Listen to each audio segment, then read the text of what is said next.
Gloria a Dios. Bueno, damos gracias al Señor porque Él nos tiene aquí.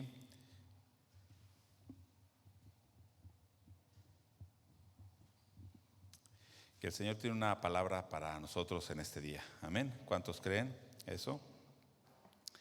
Bueno, gracias al Señor porque no sé cuántos ya estén meditando en Apocalipsis, pero hasta aquí el Señor nos ha hablado. Los que no estén meditando, les invitamos a que se unan también a esta meditación. Y así también la palabra del Señor que exponemos aquí será más fácil cuando ya usted ha estado meditando, ya ha leído y entonces ya sabe de lo que estamos hablando. Si no, luego se pierde, ¿verdad?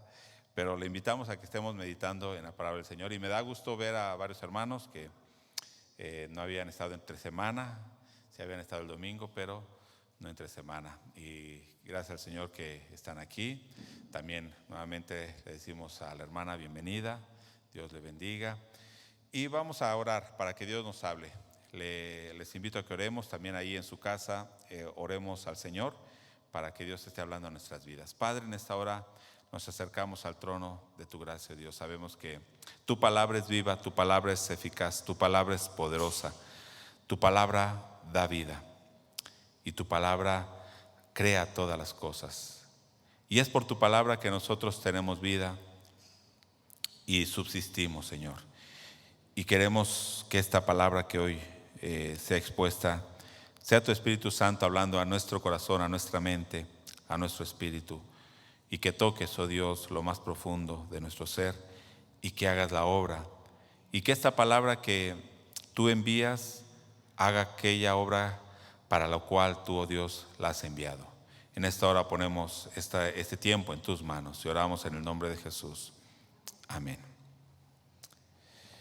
¿Cuántos ya leyeron el Apocalipsis 8 y 9? A ver, levanten la mano. Bueno, estos son los capítulos, bueno, desde el capítulo 6 también, capítulo 8, 9, que a veces mucha gente le tiene miedo, ¿no? Y es por lo que dice que tienen miedo al Apocalipsis, ¿no? Cuando ven la descripción de estos monstruos, de estos personajes que van apareciendo en Apocalipsis y tienen miedo. Y de alguna manera podríamos decir que tienen algo de razón los que le tienen miedo. Pero los que no tienen miedo, al contrario, o sea, nosotros no debemos tenerle miedo, al contrario, debemos gozarnos cuando estas cosas acontezcan. Y bueno, ¿qué cosas son las que van a acontecer? Y es lo que vamos a estar viendo el día de hoy. ¿Por qué Dios permite todas esas situaciones? De hecho, el capítulo 8 de ahí Apocalipsis comienza diciendo que el pueblo de Dios oraba, ¿verdad? Ahí en el versículo 3, otro ángel vino entonces y se paró ante el altar con un incensario de oro y se le dio mucho incienso para añadir a las oraciones de todos los santos sobre el altar de oro que estaba delante del trono. Sabemos que aquí en Apocalipsis el incensario, las oraciones está representando, el incensario y el incienso quemado está representando nuestras oraciones. Y bueno, comienza a orar el pueblo de Dios. Este ángel también dice que se le da ese incensario y añade mucho incienso a las oraciones. ¿Y qué será que estaban orando? ¿Qué se imaginan que estaban orando todos estos santos?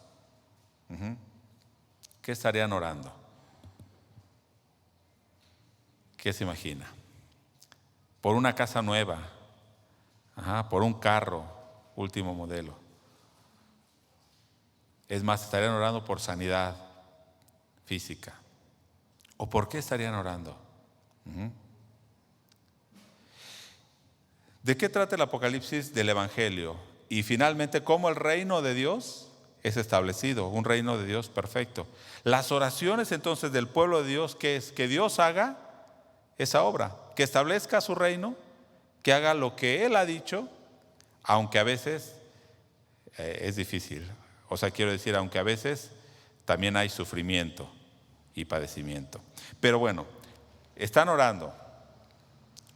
Ahora, como ya vimos, hace 15 días di una pequeña introducción, también el pastor Nahum ha hablado, y hemos visto que el libro de Apocalipsis no está escrito en forma cronológica. O sea, no quiere decir que el capítulo 8 sea un acontecimiento que viene después del capítulo 6 y 7. Iba a decir, ¿cómo? Pues sí sería lo lógico, ¿sí? Pero no está escrito en forma cronológica, sino que muchos acontecimientos los va relacionando Juan. Por ejemplo, el capítulo 6, dijimos que habla de los sellos. Usted voltea ahí la hoja y dice los sellos. Son 7 sellos. Pero nada más aparecen 6 en el capítulo 6. 6 sellos. Y el séptimo sello aparece hasta el capítulo 8. Hay una historia intermedia que es el capítulo 7. En el capítulo 6 menciona 6 sellos y son 6 maneras de hablar del juicio de Dios. Y después el séptimo sello se abre en el capítulo 8. Pero este séptimo sello, ¿qué es lo que contiene este sello? Las 7 trompetas, que va a comenzar desde el versículo 6. O sea, el séptimo sello no es otro juicio, sino que contiene, ¿qué dijimos? Las 7 trompetas. Dentro del séptimo sello están las 7 trompetas, ¿sí? Entonces, lo que hace Juan es hablar de una forma y vuelve a regresar otra vez y hablarlo de otra manera. Y en el capítulo 16 va a volver a regresar y hablarlo de otra manera. En el capítulo 16 ya habla de las copas de la ira. Pero entonces no son 3 distintos juicios, sino son 3 formas de describir el juicio de Dios. Tanto los sellos como las trompetas, como las copas de la ira.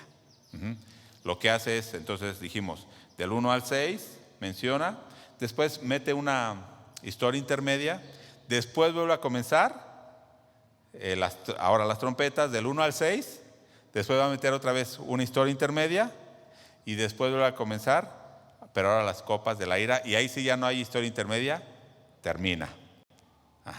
Ahora, ¿por qué hace esto? Para explicarnos de diferentes maneras lo que Dios va a hacer o ha hecho o está haciendo. Porque muchas cosas de las que dice ya han sucedido, otras cosas están sucediendo, algunas seguirán sucediendo hasta que Cristo venga. Y entonces es lo que vamos a ver el día de hoy. Veremos primero aquí en el capítulo 8 y 9 las trompetas, que son los capítulos que hablan de las trompetas. Pero ¿qué relación tiene con el Antiguo Testamento? Ahora, dentro de este juicio, ¿quiénes son los que van a ser librados de este juicio? A ver, los que ya meditaron, ¿quiénes son los que van a ser librados de este juicio? Los que tienen el sello de Dios en sus frentes. Híjoles, a ver, voltea a ver a su hermano. ¿Quién tiene el sello de Dios en su frente? Bueno, vamos a ver esto. Ahora, ¿quién es el que está obrando en medio de todo ese desastre, de toda esa angustia? ¿Quién es el que está llevando toda esa angustia? Todo ese dolor. ¿Quién? No tengan miedo a contestar. ¿Dios o Satanás? Lo vamos a ver. Ahora, ¿qué quiere Dios a través de ese juicio? ¿Qué nos quiere mostrar? ¿Qué nos quiere mostrar? El juicio de Dios, aunque parezca redundancia, pero el juicio de Dios será justo. O sea, lo que Él está haciendo es justo. ¿Y por qué es justo? Y bueno, por último veremos cuál es la actitud del ser humano ante ese juicio de Dios. Bueno, vamos a comenzar desde el versículo 6. Y Dios está usando fenómenos naturales para hacer oír su voz, para que el hombre se vuelva a Él. Usted dice, bueno, un terremoto, un huracán, ¿qué otra cosa? Una inundación, un derrumbe, son fenómenos naturales. Pero esos fenómenos naturales Dios los está usando para que la gente oiga su voz, para que el hombre se vuelva a Él. Vamos a poner, por ejemplo, las plagas que Dios envió a Egipto. Son una muestra de ellos, ¿sí? ¿Por qué? Porque algunos han hecho teorías y que muestran que son fenómenos naturales que pasan en esa región del Nilo. Pero ya sea que sean fenómenos de la naturaleza o fenómenos naturales, no quiere decir que Dios no esté controlando esos fenómenos y que haga que sucedan en el momento que Él quiere que sucedan. Bien podría usted argumentar que las 10 plagas de Egipto son fenómenos naturales, pero en esa forma, en ese orden, en ese tiempo que sucedieron, difícilmente va a ser natural, a menos que esté controlado por alguien. Y esto es Dios.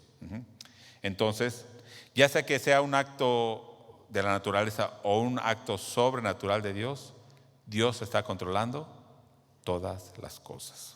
Vamos viendo rápidamente las trompetas. No voy a ahondar mucho en cada una. Usted las puede ir meditando. Versículo 7. El primer ángel, antes, el versículo 1. Cuando abrió el séptimo sello, se hizo silencio en el cielo como por media hora. Y vi a los 7 ángeles que estaban en pie ante Dios y se les dieron 7 trompetas. Aquí está lo que le digo. Se abrió el séptimo sello y ¿qué habían? 7 ángeles que se les dieron trompetas. Entonces esas son las 7 trompetas que nos va a comenzar a narrar desde el verso 6. Entonces esas 7 trompetas están incluidas ¿en dónde? En el séptimo sello. No va a ser algo diferente como venía narrando en el capítulo 6, ¿no? Un sello y pasó esto, otro sello y pasó esto. Ahora en el 7 ya menciona las 7 trompetas. Ahora sí, versículo 7. El primer ángel tocó la trompeta y ¿qué hubo? Granizo y fuego mezclados con sangre que fueron lanzados sobre la tierra, y la tercera parte de los árboles se quemó y se quemó toda la hierba verde. Lo que voy a hacer es vamos a ver qué relación tiene esto con el Antiguo Testamento. Porque lo que hace Juan, y usted si quiere estudiar Apocalipsis y si no conoce las historias que son paralelas en el Antiguo Testamento, se le va a hacer complicado. Normalmente Juan se basa en ¿qué libros? En Daniel, Ezequiel, Zacarías. Son 3 libros que usa esta simbología que usa Juan ahora en Apocalipsis. Pero en estos libros las usan en menor cantidad. Y en Apocalipsis Juan lo usa, casi todo va a ser en símbolos, ¿no? Entonces, cuando usted lee granizo y fuego, ¿qué se imagina? Como lo que pasa en las películas, ¿verdad? Granizo y que está cayendo lumbre y sangre. Pero no, o sea, está hablando qué terrible va a ser ese juicio de Dios sobre la tierra, y usa esta simbología. No vamos a ir a muchas citas, ¿sí? Porque el propósito no es ese. Pero en Éxodo 9, capítulo 9, verso 23, nos habla de la plaga de granizo en Egipto. Y si usted lo lee, lo menciona exactamente como está aquí. Dice que cayó granizo, fuego. ¿Por qué dice fuego? ¿Será que habrá caído lumbre? ¿O porque el hielo quema? No sé si, quién ha estado en el campo cuando cae granizo y cómo quedan todos los cultivos. Sí, y se queman. Se queman. Hace una semana mi cuñado me mostraba unas fotos de Chihuahua donde había caído granizo, ¿no? Y cómo se había quemado todos los cultivos de ahí de Chihuahua, ¿no? Entonces, menciona esto. Si usted va, yo le doy las citas por si las quiere anotar, y después va en su casa a Éxodo 9, 23 al 25, y lo va a mencionar exactamente aquí. Cae granizo. Entonces esta plaga está mencionando que las plagas de Egipto ahora están volviendo a suceder, ¿no? Y que esos fenómenos que Dios permite es para que la gente le reconozca, aunque muchas veces no lo hace. Después, versículo 8. el segundo ángel tocó la trompeta y como una gran montaña ardiendo de fuego fue precipitada en el mar. Y usted va a decir, ¿y esto dónde está?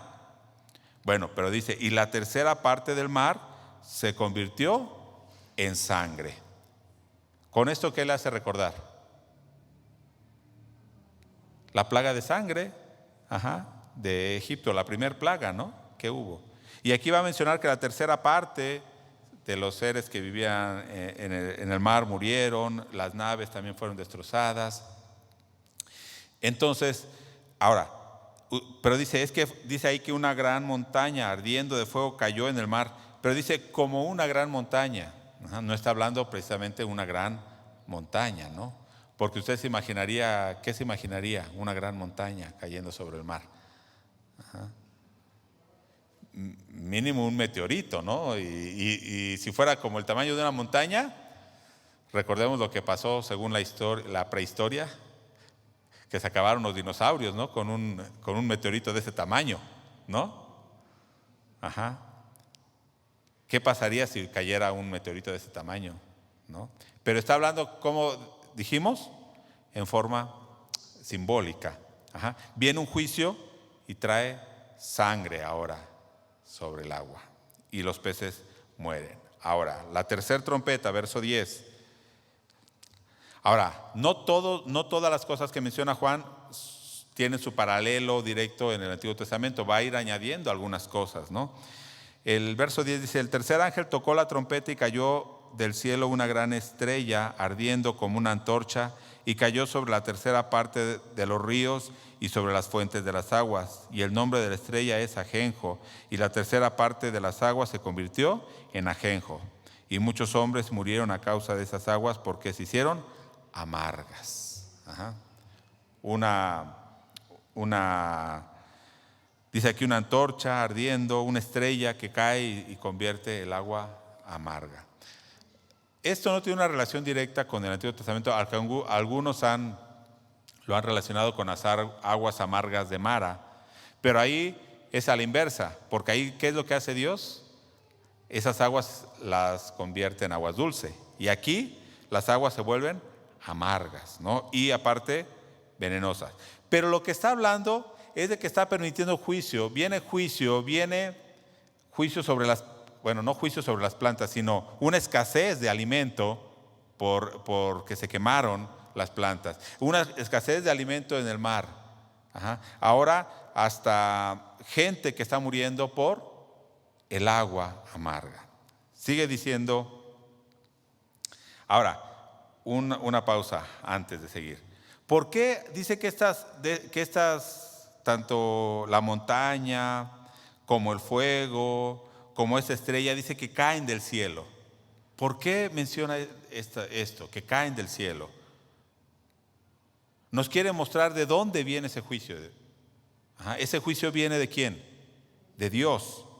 Dios está mandando ese juicio a la tierra. Por eso menciona que caen del cielo. Aunque podríamos decir que algunos pueden ser fenómenos naturales, son enviados por Dios, controlados por Dios. La cuarta trompeta en el verso 12 dice que tocó la trompeta y fue herida la tercera parte del sol y la tercera parte de la luna y la tercera parte de las estrellas, para que se oscureciera la tercera parte de ello y no hubiese luz en la tercera parte del día y asimismo de la noche. Esta simbología que está usando, ¿se podrá hacer literalmente? Que el sol se oscurezca una parte y que el día, en lugar de ser de 12 horas de sol, ¿cuánto sería una tercera parte? 8 horas de sol. ¿Qué está hablando? ¿Recuerdan alguna otra plaga en Egipto de esta manera? ¿Se acuerdan está en Éxodo 10, la plaga de las tinieblas, también? Esta misma simbología de que el sol se oscurece está en Isaías cuando trae juicio sobre, no recuerdo la nación, creo que es sobre Babilonia, o en Ezequiel 32, Joel 2, mencionan que el sol se va a oscurecer cuando Dios traiga este juicio sobre estas naciones en ese tiempo. Pero ¿por qué mencionan que el sol se oscurecerá? Porque iba a ser muy terrible el juicio. Entonces, ¿qué es lo que pasa ahora con nosotros? Que cuando vemos esto decimos, ¿esto se refiere a qué? El sol se oscurece y la luna se oscurece. ¿A qué se refiere? A un eclipse. Entonces pasa el eclipse y ¿qué decimos? Es lo que dice Apocalipsis. Ajá. Pero los eclipses, si usted sabe, pasan cada cierto tiempo, ¿no? Ajá, hay un ciclo, después de ciertos años pasa un eclipse y vuelve a pasar después de tantos años y después vuelve a pasar y luego vuelve a pasar. Ajá. O sea, los eclipses siempre han existido. O sea, que un eclipse no está diciendo que hay aquí. Lo que está diciendo que es terrible.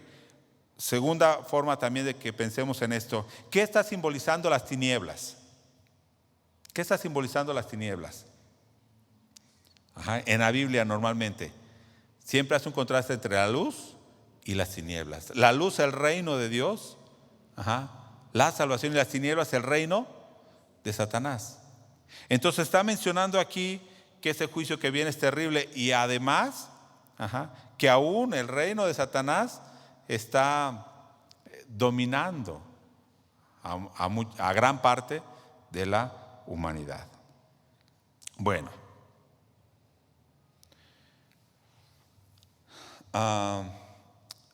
en el versículo 13 hay un lamento por la situación, dice que va a venir, ¿no? Dice, ay, ay, ay, decía un ángel, ¿no? Por los moradores de la tierra. ¿Quiénes son estos moradores de la tierra? ¿Quién serán esos moradores de la tierra? Esto téngalo presente en todo el libro de Apocalipsis. Los moradores de la tierra y los moradores del cielo. Los moradores de la tierra son todos aquellos que no han creído al Evangelio. Y hay de ellos. Y hasta el ángel dice, ay, ay, ay, que es como si dijéramos, pobrecito de ellos, lo que les espera.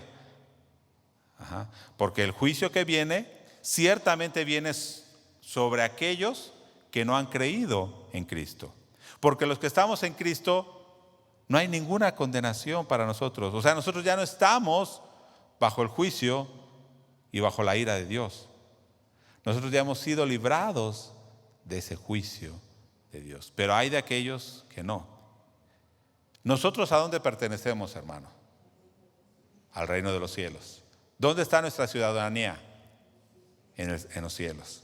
Entonces nosotros somos moradores del cielo. Cuando en Apocalipsis hable de los moradores del cielo, ¿quiénes está hablando? De nosotros. Y cuando está hablando de los moradores de la tierra, de los que no han creído en Cristo. Ahora vamos más adelante. Dice, ay, entonces sobre ellos, ¿no? Ahora, no quiero que malentienda esto, hermano. Que no quiere decir que va a venir una tribulación y que nosotros no pasemos o no suframos en las cosas que vienen sobre la tierra. No quiere decir eso, ¿no? Porque nosotros estamos viviendo situaciones similares a los que no creen en Cristo. Esta pandemia les está pegando a los que creen en Cristo y a los que no creen en Cristo. Pero hay una gran diferencia, ¿no? Hay una gran diferencia. Nuestra vida está siendo gobernada por Dios. No está en manos de Satanás. O sea, Satanás no tiene dominio sobre nosotros. Nuestra vida está en las manos de Dios. Él nos va a guardar aún en el día de la angustia. En el día malo, ¿cómo le dijo a las iglesias? Yo voy a estar contigo en el día de la angustia. Yo voy a estar contigo. Y eso debe ser una certeza para nosotros. No quiere decir que no pasemos por esa angustia, no quiere decir que no pasemos por esa tribulación. Aún en el Salmo 23, que dice, aunque ande en valle de sombra o de muerte, no quiere decir que no pasemos por ese valle de sombra o de muerte. Pero ¿cuál es la seguridad? Que tú estarás conmigo. El Señor está con nosotros, aún en esos momentos más terribles. Después, ya el capítulo 9 va a mencionar otras dos trompetas. La primera trompeta, dice que cayó una estrella a la tierra y se le dio la llave del pozo del abismo, o sea, de la parte más profunda. Y se abrió el pozo del abismo y subió humo del pozo como humo de un gran horno. Y se oscureció el sol, el aire por el humo del pozo. ¿Y qué salieron de ahí, de ese humo? Langostas sobre la tierra. ¿Le recuerda algo de la plaga de langostas también? Se da cuenta que la simbología que está trayendo, o lo que está trayendo a memoria Juan, son las plagas que pasaron en el Antiguo Testamento. Langostas, sangre, oscuridad. Más adelante va a hablar también de la muerte. En Egipto hubo muerte de los primogénitos. Está trayendo a memoria para que vean que el juicio que Dios estaba llevando sobre Egipto es el mismo que va a traer a las naciones en su tiempo. ¿Cuándo fue escrito el libro de Apocalipsis? Dijimos en el primer siglo. ¿Qué imperio estaba dominando? El Imperio Romano. Y muchos de estos juicios que está hablando Juan se está dirigiendo a ese Imperio Romano. Pero no quiere decir que sea exclusivo de ese Imperio Romano, porque a través de la historia también Dios ha traído juicio sobre otros imperios y sobre otras naciones. Hizo lo mismo con Asiria, con los persas, con los griegos, con Babilonia, trayendo esos juicios. Bueno, ahora imagínese, si usted viera esto, si el lenguaje que está usando Juan fuera real, o sea, ¿cómo se dice? Literal, una langosta del tamaño de un caballo, con cara de hombre, dientes de león, con cabello de mujer, no, pobrecito, y con una cola como de escorpión. No está hablando lógicamente de un ser literal, está hablando de lo terrible, y en este caso está hablando de ¿qué? De legiones de demonios que vienen y están atormentando a la humanidad. ¿Sí? ¿Por qué mencionará, por ejemplo, cabello de mujer y dientes de león? ¿Cómo es un cabello de mujer largo? ¿Cómo es? Es agradable, es hermoso.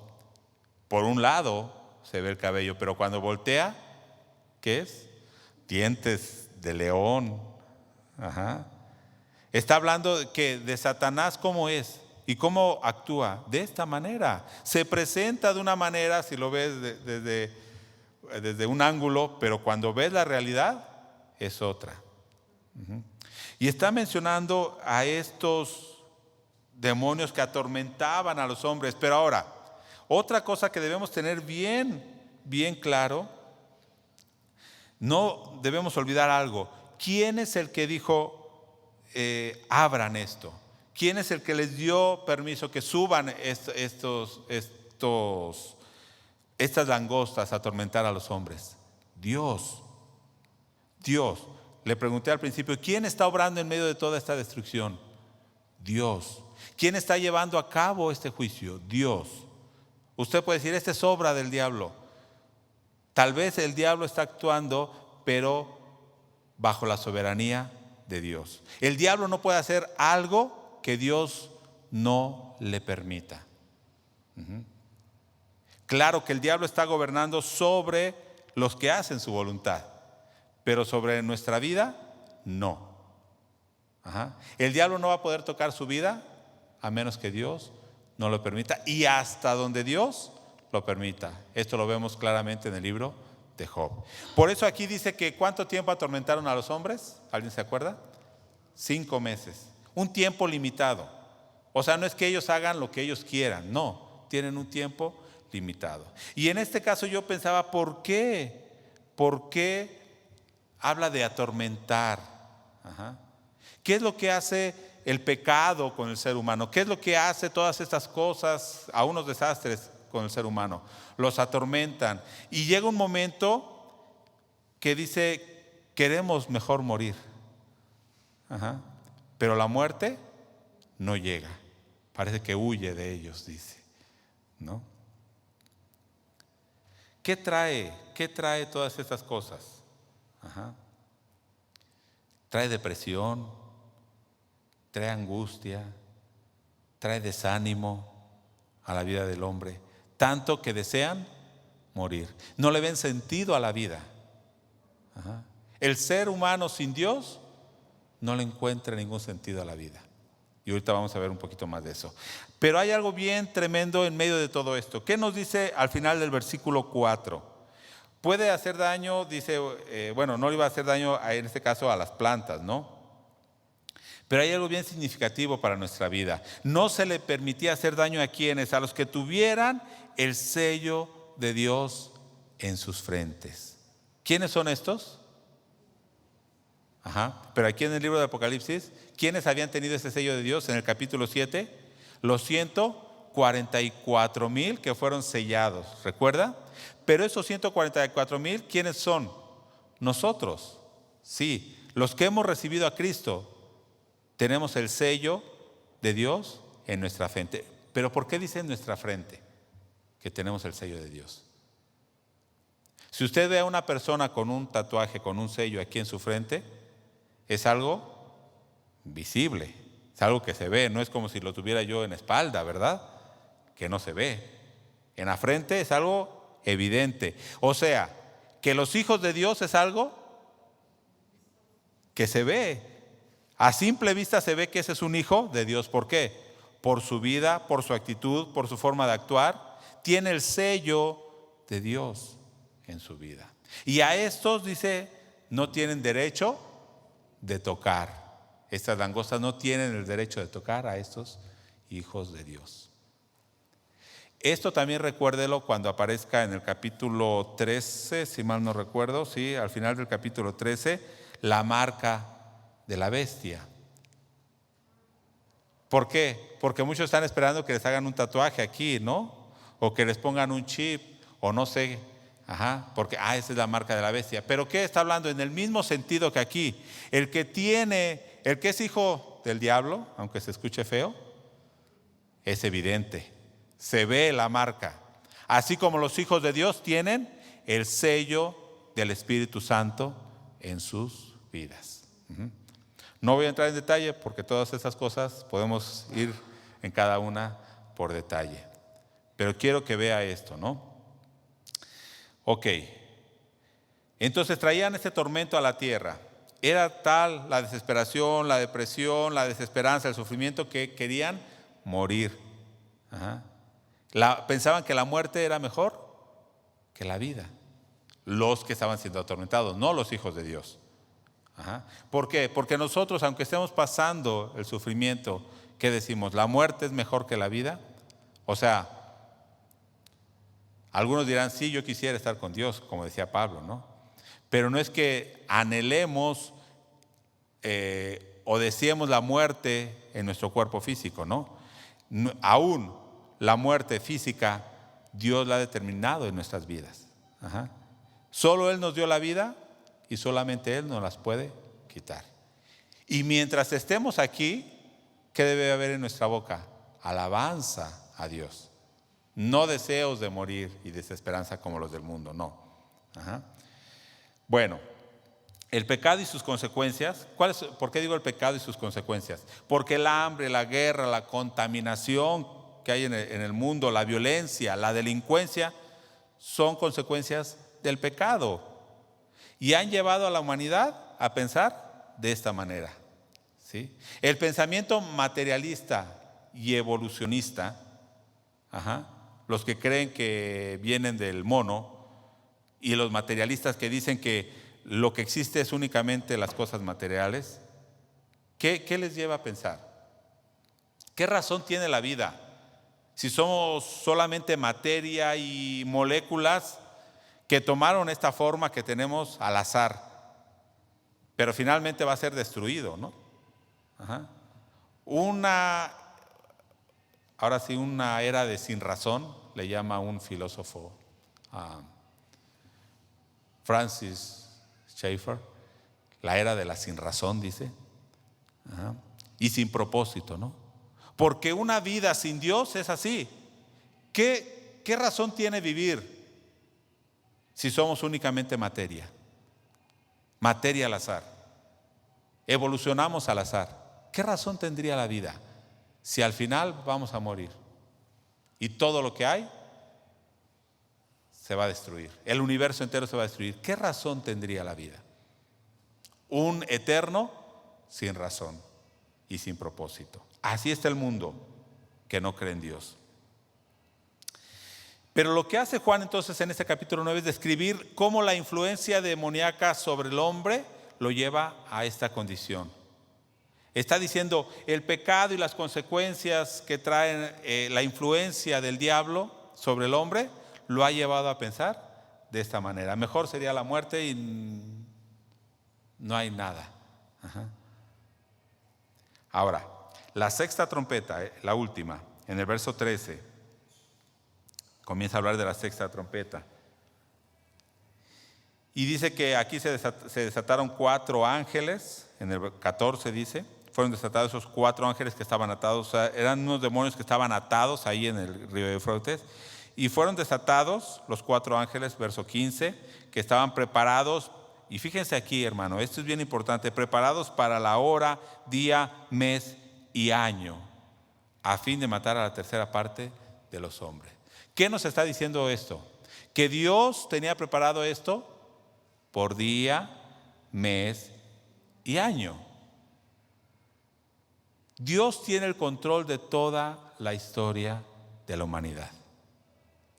Yo sé que nosotros hemos orado, y sí, yo oré al principio, Señor, quita esta pandemia.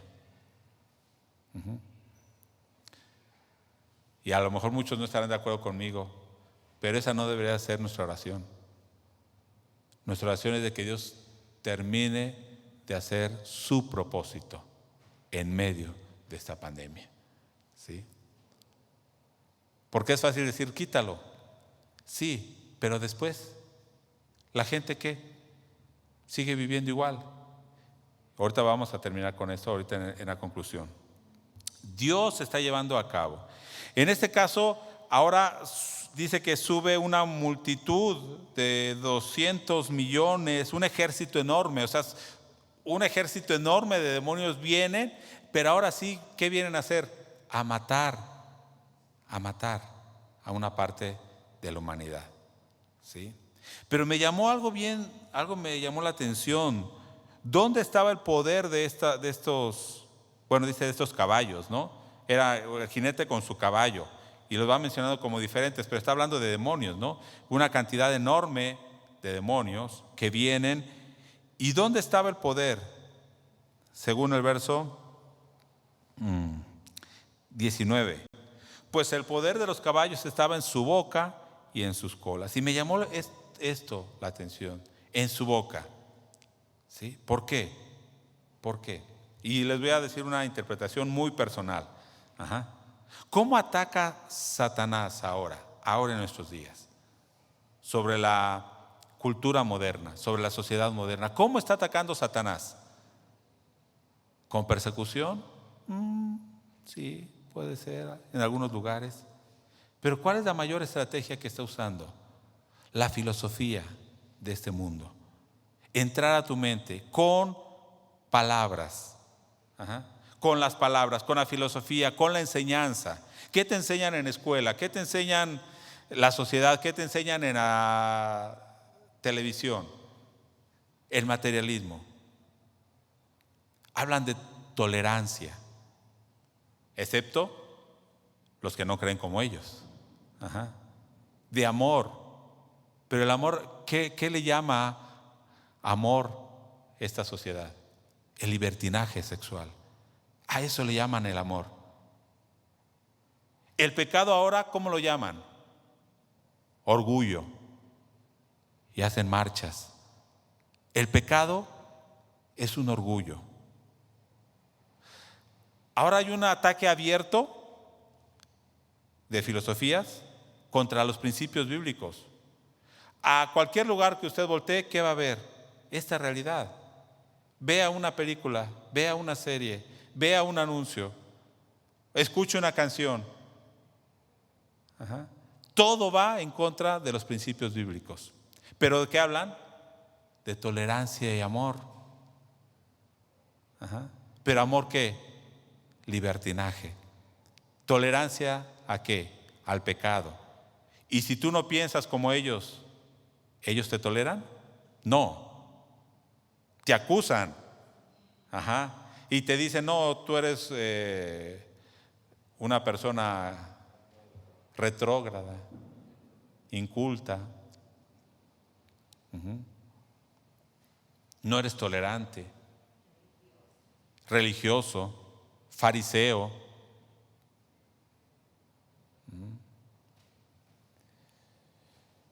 Todo el mundo habla de paz. Todo el mundo lucha por la paz. Pero ¿qué hacen las naciones? Se arman hasta los dientes.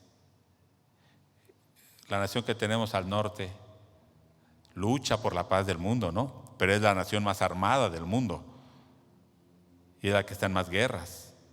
Ajá.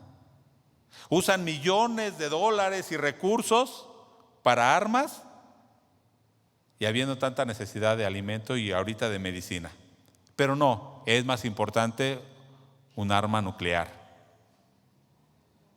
Ajá. ¿Sí vemos el mundo cómo está? Es lo que nos está describiendo Apocalipsis.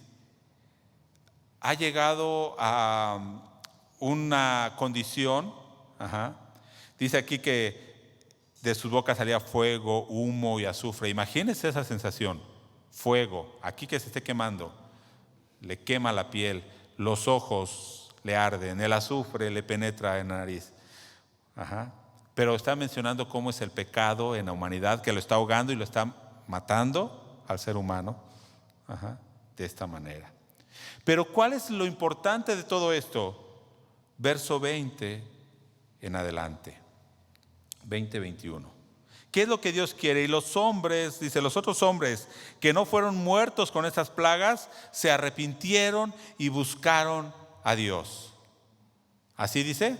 No, ni aún así se arrepintieron en las obras de sus manos, ni dejaron de adorar a los demonios y a las imágenes de oro, de plata, de bronce, de piedra, de madera, los cuales no pueden ver, ni oír, ni andar.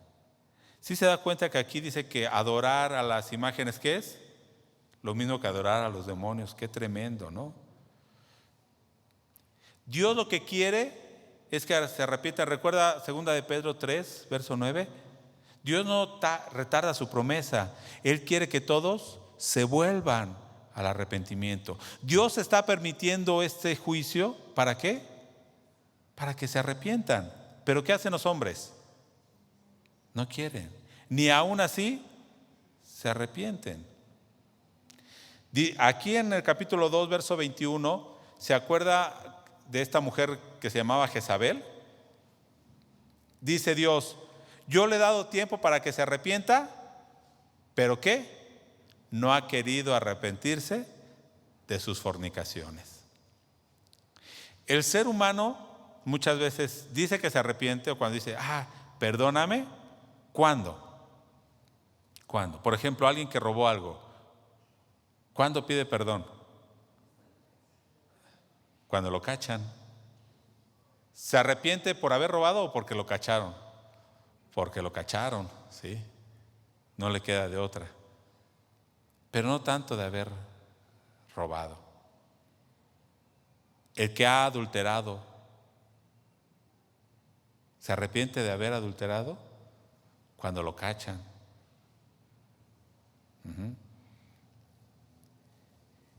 Entonces Dios le da tiempo para que se arrepientan, pero ellos no quieren, ¿sí? Esto mismo nos lo va a repetir aquí en el verso 20 también dice, y no se arrepintieron de sus homicidios, ni de sus hechicerías, ni de sus fornicaciones, ni de sus hurtos. Lo va a repetir en el 16:9, en otras plagas.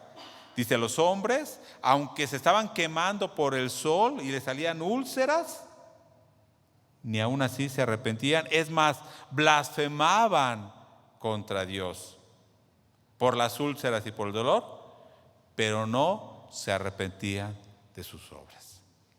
Qué terrible es la actitud del hombre hacia los actos de Dios. ¿Recuerda al faraón? Meditamos hace unos meses Éxodo, ¿no? Y recuerda que vino una plaga y ¿qué decía Faraón? Ya los voy a dejar ir. ¿Y después? No. Y después otra vez.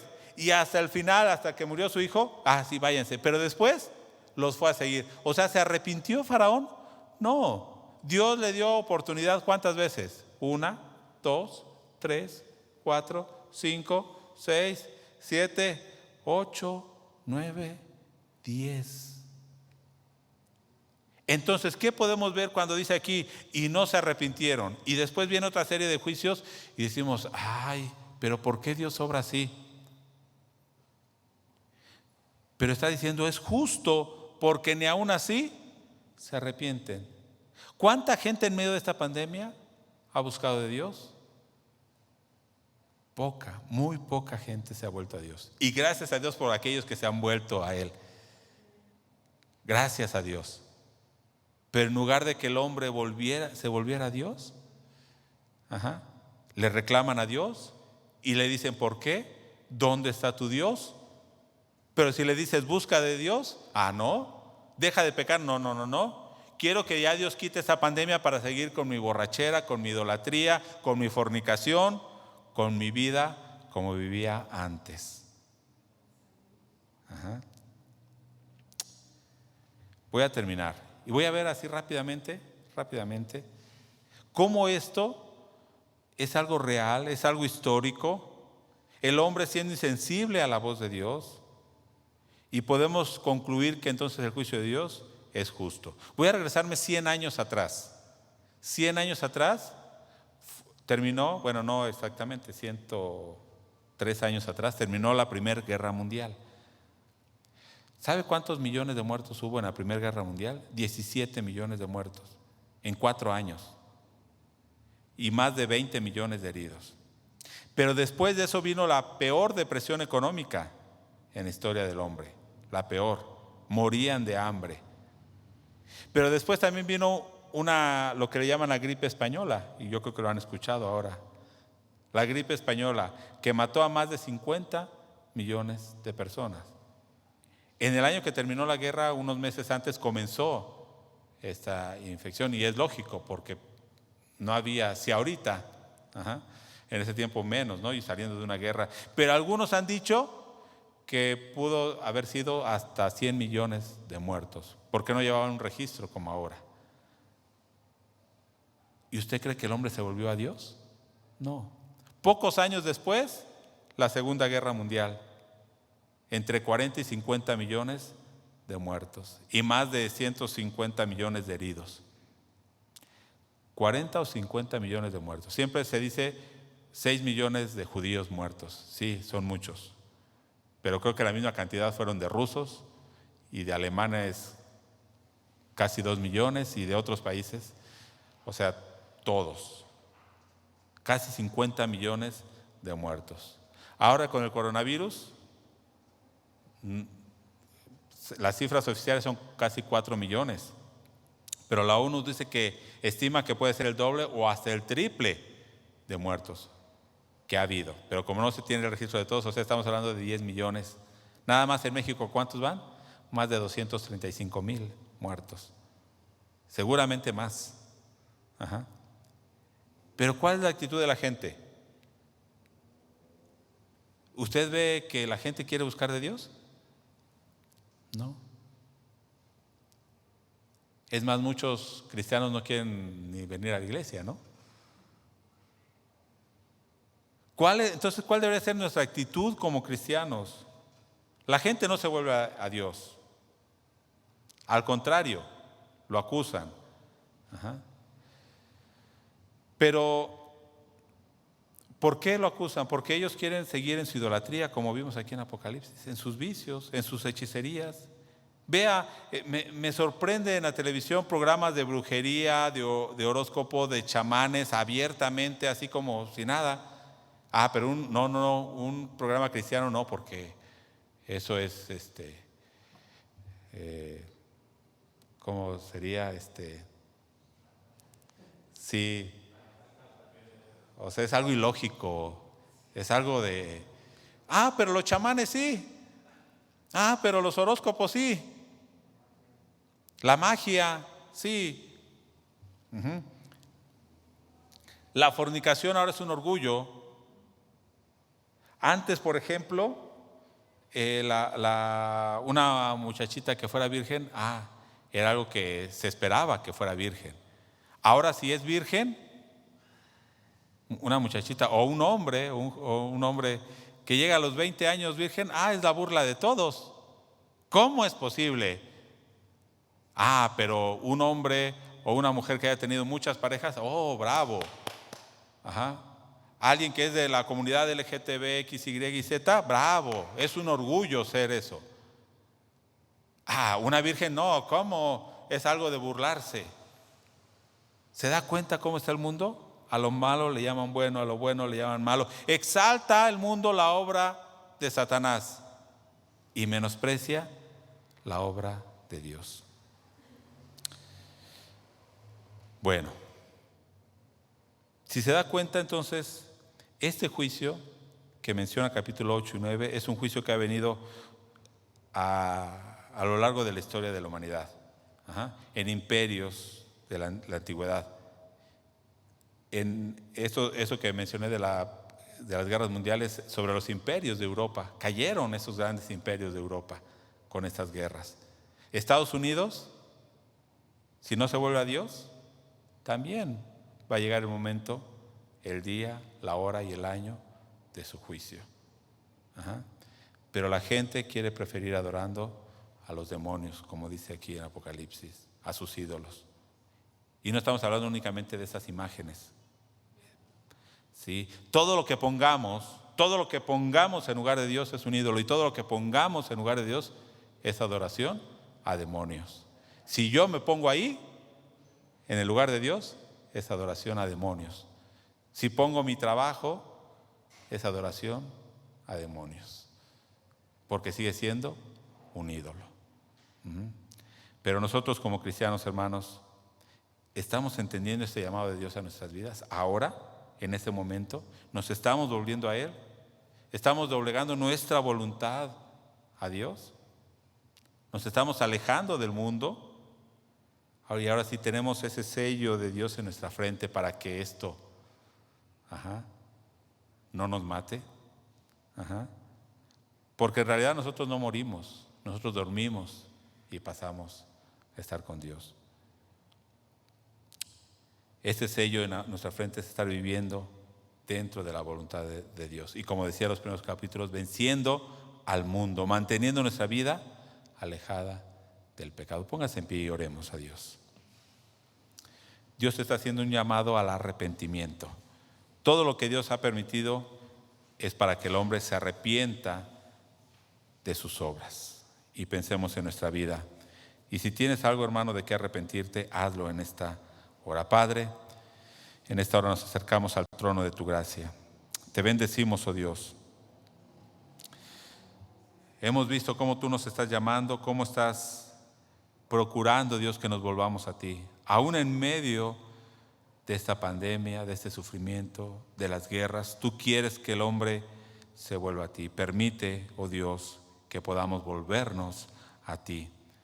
Señor, no permitas que entre el orgullo a nuestro corazón y que nos quedemos, oh Dios, en ese juicio, bajo juicio y bajo tu ira, sino que seamos esos hijos tuyos que tienen el sello en su frente. Tú conoces la oración de cada uno, escucha, Dios, también la oración de cada uno de ellos. En esta hora ponemos nuestras vidas en tus manos y oramos por este mundo, Dios, en medio de esta pandemia, que en medio del juicio, Dios, te acuerdes de la misericordia, que cumplas tu propósito en tu iglesia, en tu pueblo y en el mundo entero, Dios. Oramos en el nombre de Jesucristo. Amén. Amén. Dios le bendiga. Puede tomar su lugar, hermano.